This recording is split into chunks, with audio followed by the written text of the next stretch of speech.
Hi, and welcome to Manti's Book Club. Today we are reading through Guardian Witch. This is the second book of the series, so if you haven't listened to the previous one yet, you can head to the Profession Witch album. I stream book club on Twitch almost every Wednesday. Episode goes up on YouTube next week after a new stream. This is not a professional translation or reading, so I stumble, swear, sometimes can't read words. I'm not doing this for money, I'm doing this for my friends, but if you want to support me, there's a Ko-fi link on the screen. This episode is recorded off stream due to technical issues. And we are starting with chapter 1.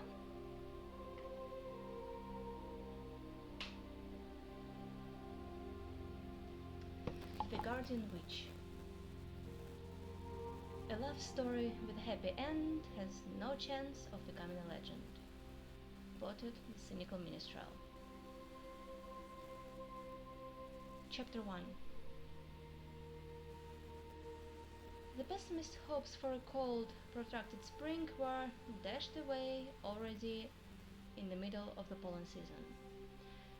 As soon as the drops stopped ringing, the hot southern winds blew, melting the buds into flowers and the juicy young grasses out of the ground. Somewhat surprised by the sudden warmth, the birds built nests, the animals molted, and people took boots and jackets out of their chests, not hiding their fur coats and felt boots just in case.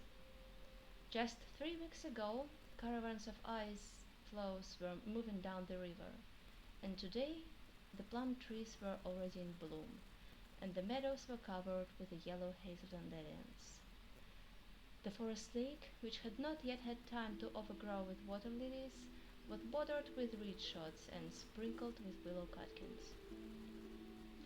The sun's rays danced on the ripples of the water, a lazy hiss swayed over the hot sand, dragonflies ripped the air with a cracking sound, chasing midgets. The juicy, bright, spring-like young foliage trembled on the branches like a green flame. A bird orchestra performed a dashing symphony, and a cuckoo languidly cooed in the depth of the forest. Everything was so beautiful and delightful that when I looked at the mountain of notes, yellow scrolls, loose grimoires, and other rubbish, my eyes darkened, and the irresistible desire arose to drown myself in the lake. Ticket 127, question 3, Leon continued inexorably. Spontaneous disintegration of spells and its causes. For example, excellent, you remember. Let's move on. I looked at the vampire with gratitude. If it weren't for him, I would have lost my voice and strayed my hands with passes, proving that valuable information about involuntary disintegration has not yet gathered dust in the bins of my memory. Ticket 128, question 1. History of the development of magic. Maybe we should skip it? Will you skip it at the exam too? Oh, I'd rather write 17 reactions of energy condensation.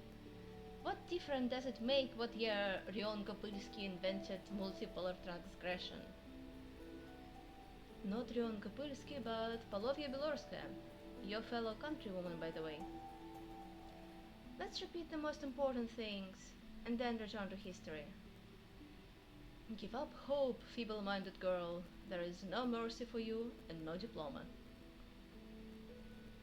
Oh, you vampire! I threw myself at Leon, and we rolled along the beach grumbling. A futile attempt to defend my good name. The vampire quickly gained the upper hand, and, pleased, smoothed my disheveled hair with his right hand, pressing me to the sand with his left, without any visible effort. Come on, Leon, I whined a little later, despairing of breaking free. Beg for mercy. No way! Then keep lying down, the vampire generously allowed. Come on, Leon, I need to prepare. I have an exam in 3 days. The vampire yawned demonstratively without removing his hand. Then prepare. Secret 128. Question 1. History of the development of magic. I don't know, I jerked with all my might, but the steel hand didn't even move. Yep, study now. I won't. I won't get it. So, it turns out that I sent the school a request for a young specialist in Wayne. You did it? Yes, and I already regret it. You are as much of a sorceress as a goat is a cash cow. Leon, you are a darling, I squealed admiringly. I know, the vampire agreed sadly, and also a fool, the likes of which you could hardly find. It would seem that I've known you long enough and well enough not to make such a mistake. Well, let me go. I'll be a good girl. I don't believe it. Leon sighed, moving away. Inspired by the bright prospect, I opened the notes, but the long column of dates and names quickly brought me to my senses. I rebelled again. Why should I clutter my brain with this nonsense? As if the graveyard ghouls and gully streaks would be asking me for the name of the inventor of levitation. I would die of fear at the mention of the date of the creation of the interracial coven of magicians. Not to clutter, but to train. Learn, don't get distracted. And throw on a shirt, your shoulders are already sunburned. Seriously? I don't feel it yet. Wait, I'll lie in my swimsuit for a couple more minutes. Let the tan take a stronger hold. You never know what kind of summer it will be. Last year there was no good sun at all, so I walked around pale like a vampire. That is, a ghost. The most ardent ill-wisher would not dare to call Leon pale. The tan lay on his skin smoother than molasses. The vampire did not have to make any effort for this, like lying on a beach for hours rubbing with special creams. So let's begin. I'll name the date and you'll cover it in detail, suggested Leon, turning over on his back with the book in his hands and stretching sweetly, rustling his wings on the sand. 147th year BC. Theory of the reification of desires? Yes, you're picking. Close the notes. Oh, may the Leshy take him. I wouldn't mind if the Leshy took not only the notes, but also the scrolls, grimoires, exams, school, and Leon as well. Kyle is coming, explained the vampire, jumping to his feet and hastily shaking the sand off his chest and pants. I am not here. Never was, and never will be. Okay, I grumbled, secretly glad of the unexpected respite. However, a rather dubious one. Kyle was our common headache. Firstly, he considered Leon to be something like his notebook and life consultant for unimportant questions, pursuing the Lord like a hungry gadfly. Secondly, he firmly believed that he was dying of a terrible disease, but he just couldn't decide which one. Disappointed in Kella, the unrestrained herbalist, driven to a white heat by the whining of a professional patient, told the malingerer everything she thought of him, mortally insulting the unfortunate sufferer. Kyle switched to me.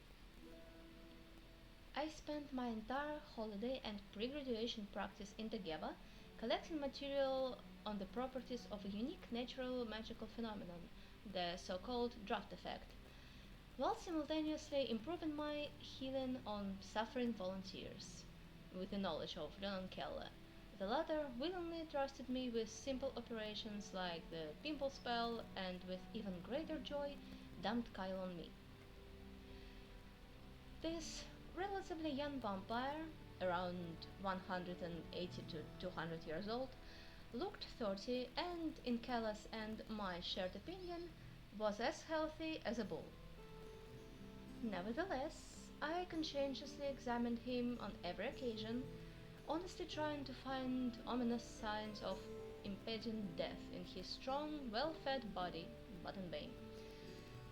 Typhoid fever, consumption, heart attack, tetanus, and gangrene instantly retreated as soon as I convinced Kyle that they manifested themselves in a completely different way.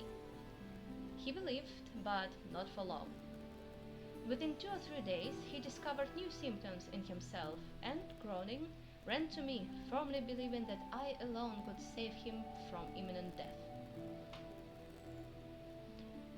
Leon had it even worse. Kyle's only officially recognized disease was sclerosis. The most surprising thing is that Kyle ignored the diagnosis and indignantly refused Kala's elixirs to improve memory. The first mention of Kyle was in the autumn of the year before last, when Leon, sensing from afar another petitioner approaching the conference house, jumped up from his chair and, in a completely unlordly manner, jumped out of the window. I'm sick and tired of this guy, worse than a bitter radish, Leon complained later. He can't live a day without the Lord. He came yesterday too, upset. His horse collar was missing. Or rather, the guy went on a spree in the evening and does not remember where he unharnessed the horse. And I have to dig into his subconscious, rummage through his dirty laundry. He's coming with all sorts of nonsense instead of searching better, he added irritably. Did you find the collar? I found it. He stuck it under the stove. That's the last place I would have thought to look. Don't be silly. You need to take life easier. Otherwise, by the age of 200, you'll turn into a real ghoul. Sarcastic, angry, boring, and harmful. If this guy, vampire, has plucked up his courage and came to you, then this collar is like a son to him.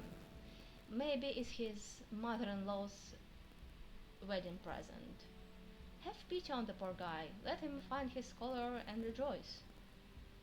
Yeah, so next time he'll get completely impudent and send me to look for an axe. Leon got even more incensed. Maybe he'll be ashamed? Keep your pockets wide open. Oh, I didn't know who I was standing up for. An axe, pens, a tub, strange sounds in the attic, the eldest daughter's nightly absences, a neighbor's sidelong glance, the failure of cucumber seeds from the year before last to germinate, a coffin in a dream, a tub that sank or floated in a well, a grouse cawing under the window, a gurgling sound in the left hypochondrium when pressed. Leon and I had to examine all this, interpret it, give advice, and so on and so forth. It is not surprising that the Lord shied away from the zealous subject as from a plague. It was impossible to hide from Kyle in the Gavin, as, incidentally, from any vampire. He could smell me a mile away, like a vulture a dead cow.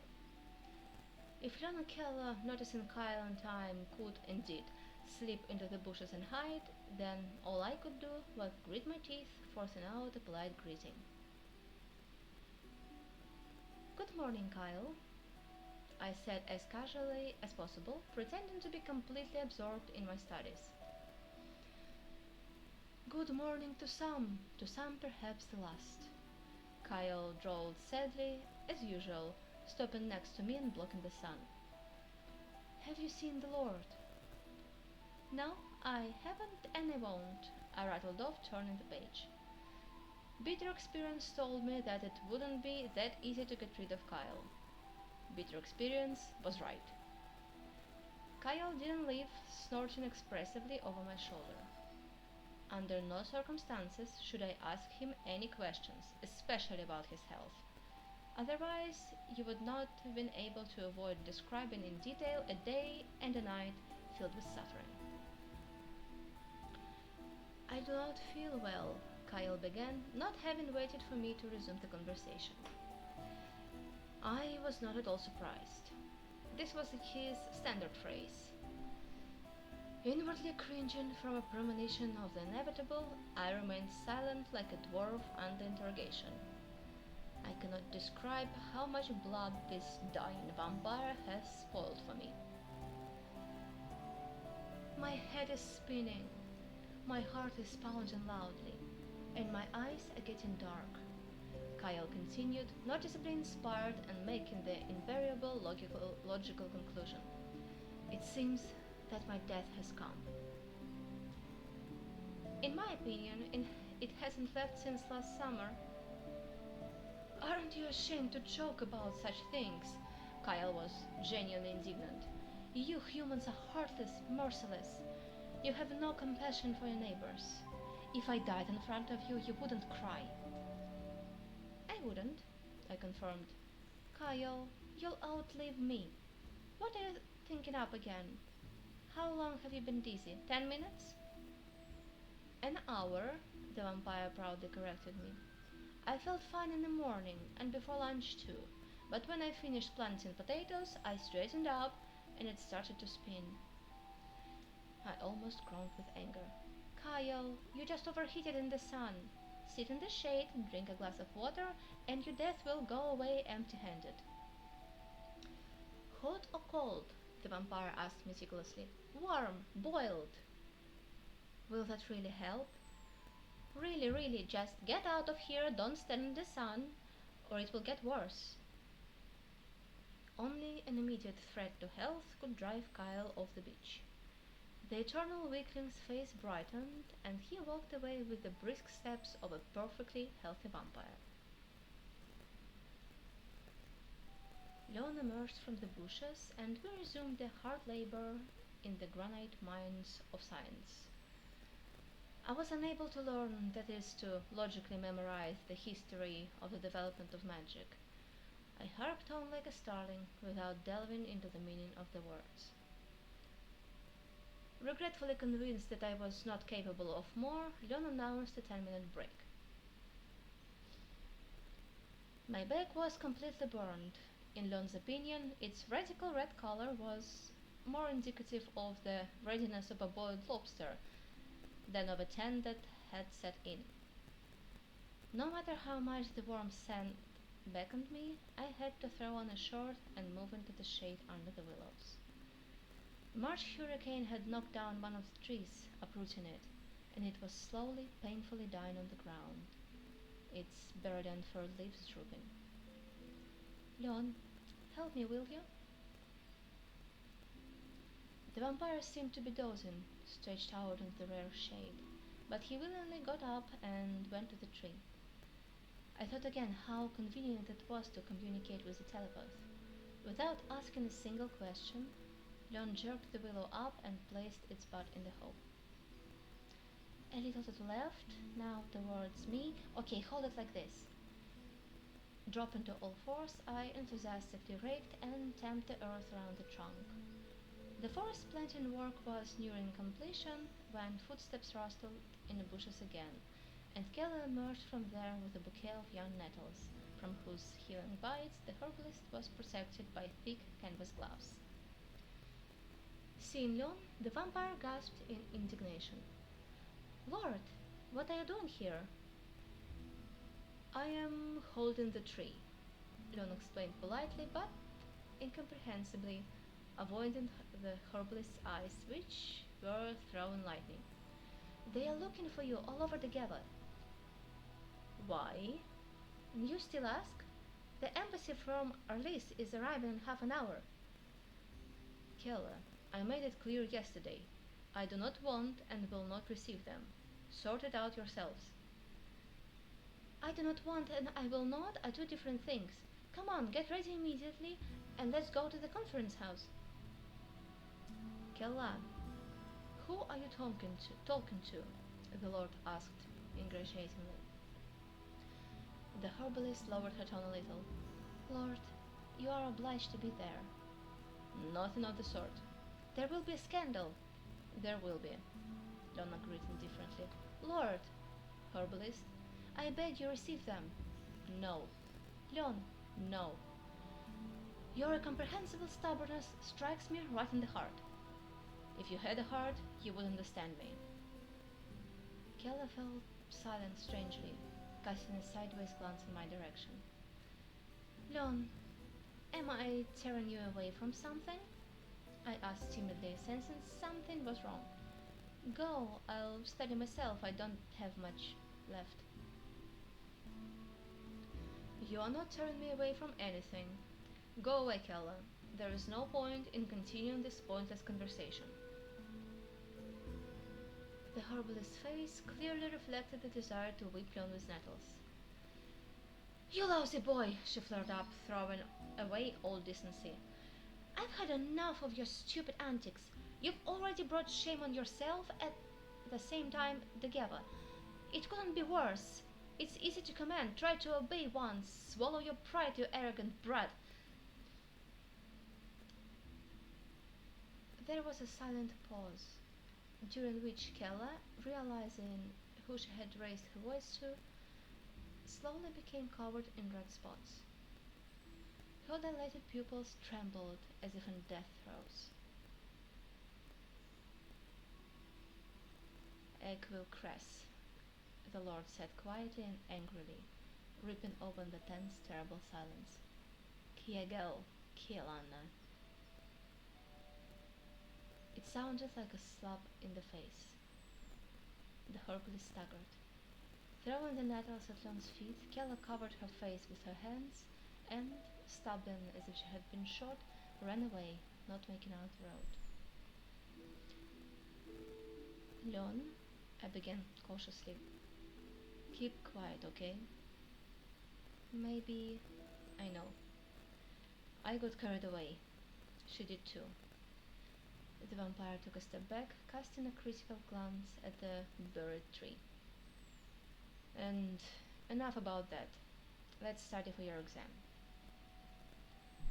Shrugging, I picked up the notes from the ground, but the learning process stalled and gradually came to a naught. Leon had noticeably cooled towards practical magic, became absent-minded, and barely listened to my answers.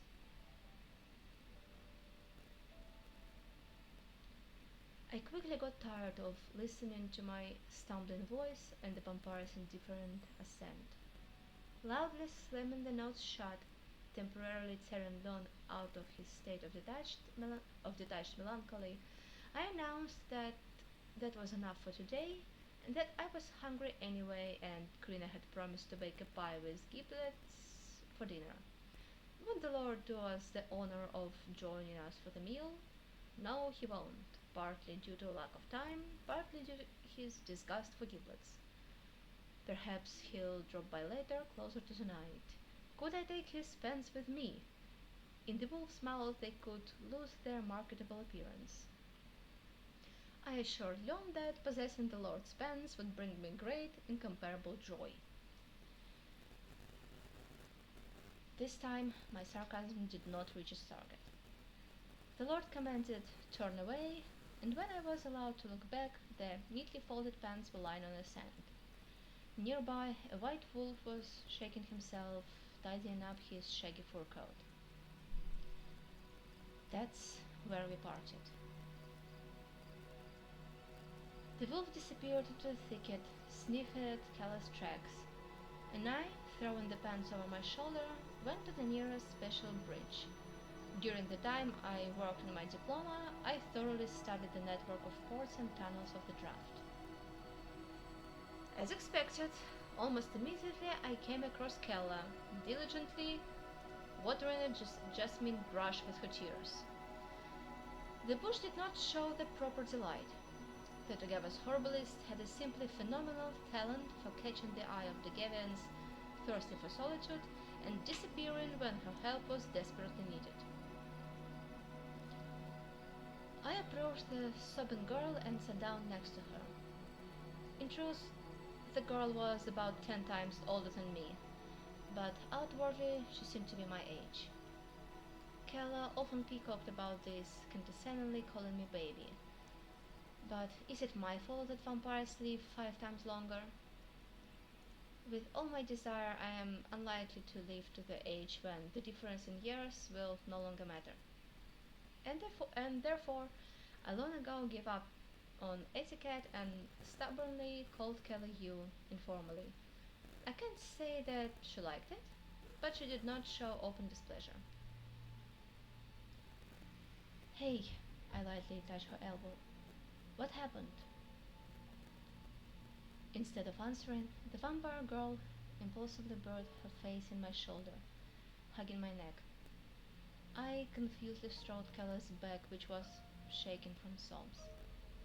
I never knew how to console, I did not like to. Don't be sad. So what, you had a fight with the Lord? You fighting with him 10 times a day. He he called me a pimp. Kella sobbed mournfully into my already completely wet shoulder. For what? But the vampire girl sobbed even more than before, clearly not wanting to answer the question, and I quickly changed the subject. What language did you speak? Aladar, the herbalist muttered indistinctly. It is our ancient primordial language. Really? And I thought vampires spoke common. I feigned deep interest. It worked. The herbalist tore herself away from my shoulder, took a handkerchief out of her pocket and blew her nose loudly. We communicate in Aladar only with each other, and even then, not always. This common is like a forest fire. It engulfs one race after another. In a couple of centuries, no one will ever suspect the existence of other languages. Why study Aladar for 7 years if in 6 months you can freely chat in common? Kelly sniffed loudly. I scratched the top of my head. All the intelligent races, with the exception of humans, of course, found their own shortcomings in common. The dwarves did not like the abundance of vowels, the elves did not like the rough sound, the trolls were not satisfied with the scarcity of foul language, and now the vampires are lamenting the unequal replacement. In my opinion, all their languages were only good for spells, just as intricate, just as intricate and jaw-dropping. I didn't have time to share this unflattering thought with the vampire. A white wolf jumped out into the clearing. Seeing me, he backed away in surprise, but then, sneezing in annoyance and twisting his muzzle, he transformed, flapped his wings, stretching his muscles, and came up to us.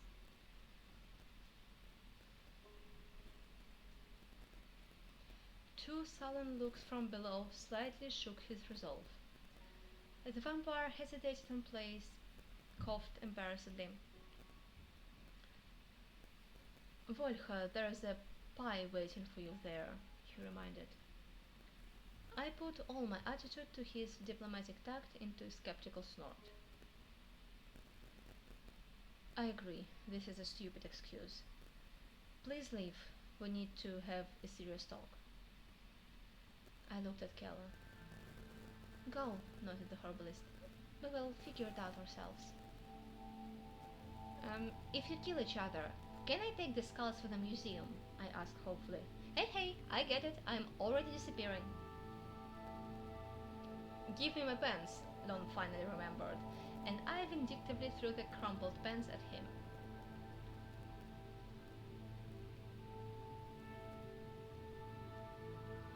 Eavesdropping on the vampires was useless. Firstly, Lon immediately exposed me, and secondly, they immediately switched to their guttural language. I had to leave for real. Krina promised to make a pie, but she never baked it. And anyway, ever since a certain, I must say, rather nice and pleasant to talk to male vampire named Orion settled in her house, my host began to devote outrageously little time to cooking, disappearing somewhere for whole days with her chosen one. You would think they feed on air. I had been walking around angry and hungry for the last month, feeding myself at my patients and occasionally at Lon's banquets. It wasn't that the Lord rarely invited me, he just couldn't stand official receptions, ran away from them under any pretext, and we starved together. And now, instead of a warm crispy pie with a crispy crust, a cast iron pot of cold boiled potatoes, a jug of sour milk, and a piece of stale bread. Sighing heavily, I scooped up some sour milk with a spoon, held it to my mouth, and poured it back into the jug with a pained expression. At least before she used to buy meat for the wolf. The wolf had disappeared shortly before spring, in my absence. He must have died of hunger, I thought gloomily, throwing down the spoon. I could see a corner of the Cofferan's house through the window. Bay horses in blue and gold saddlecloth were shifting from foot to foot. The artist's delegation was just entering the building, having just finished the welcoming ceremony. The Dagavas elders were the last to enter the house. I swallowed, imagining a long table covered with a white tablecloth and laden with exquisite dishes. Of course, if I had complained to Leon about my vegetarian diet, he would have found me a more hospitable host, but I didn't want to offend Krina, and, frankly, I hoped to lose at least a little weight before the prom. One of the horses neighed, and my attention switched back to the house. Leon and Kella appeared in my field of vision, both in full dress, he in white, she in black. The herbalist's hand rested on the gallantly offered elbow of the lord. The sweet couple strenuously ignored each other, having concluded a temporary truce on mutually unfavorable terms. Leon let Kella go first, followed her in and closed the door. The horse neighed again, waving its muzzle at the annoying gadfly. A beautiful, tall riding stallion, but not of the breed bred in the Gava. The local horses are somewhat more massive, with thicker but shorter manes and long wavy tails. The vampires called them kjarts, claiming that better steeds could not be found. In Ardis it seems they found one. I turned away from the window. The sight of the curdled milk and notes filled my soul with an incapable sorrow.